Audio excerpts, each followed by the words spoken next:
I'm Beth Swanson, and we're here one-on-one with Perry Dozier. Perry is running for Senate seat for our 16th district here in Eastern Washington. Hi, Perry. Thanks for joining me today. Hi, Beth. Thank you very much again for asking me to sit down with you for some questions. Well, yes, thank you. For the past 3 months, you've been meeting with local businesses around the 16th district, Benton, Franklin County, businesses in Columbia and Walla Walla County. Tell me a little bit about that. What was the theme? What was something you heard that our small business owners were concerned about? Well, I think, right off at the beginning, a lot of people kind of understood the shutdown of the business because we really didn't know what we were dealing with this COVID crisis. And once we got into probably the second or third week, that's when I decided to go start meeting with these smaller businesses, and which really turned out to be beneficial for myself. I met with restaurants, clothing dealers, salons, and WSU Tri-Cities, met with them, and the challenges that they faced trying to work through this, especially when they as small business owners didn't have the protective financial backing that the employees did, and their concern moving forward and how they could remain in business.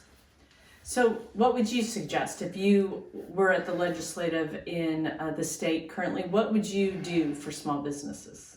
Well, I think when this hit and we started that shutdown in business was about the end of March. It was after session had ended. And at that point, it was up to the governor to direct forward what the protocol was going to be.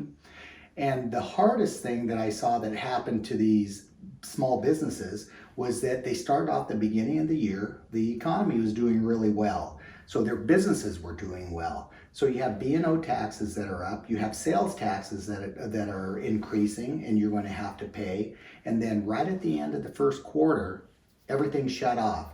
They still owed all those taxes, and now they were going through an uncertain period of 4, 6, 8 weeks and still not generating revenue.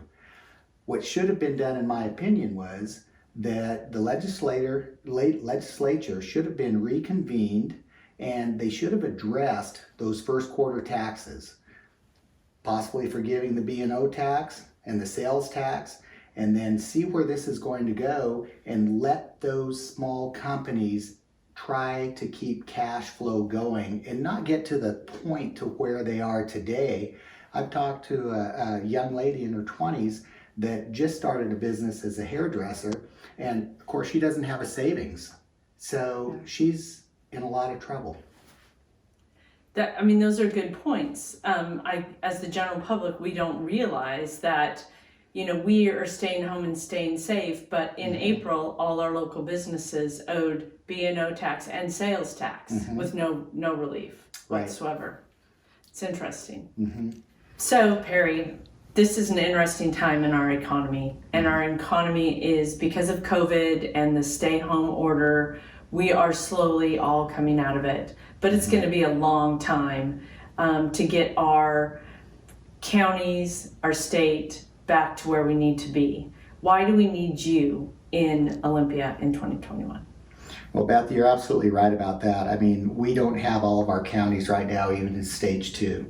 And for the rest of this year, there is going to be a lot of difficult decisions to be made. But in the next year's budget, I'm the only one that has been able to go through a recessionary period, which I did as a county commissioner. I know what is important for the people, the services that need to be provided, whether they're public health, whether they're your general services of transportation, but I also understand how to stimulate the economy to get those people working, because that is what drives these small towns. That is what drives our economy, is employment. Thank you. Thank you for joining us for a one-on-one with Perry Dozier. I'm Beth Swanson, and please check in with us for next time.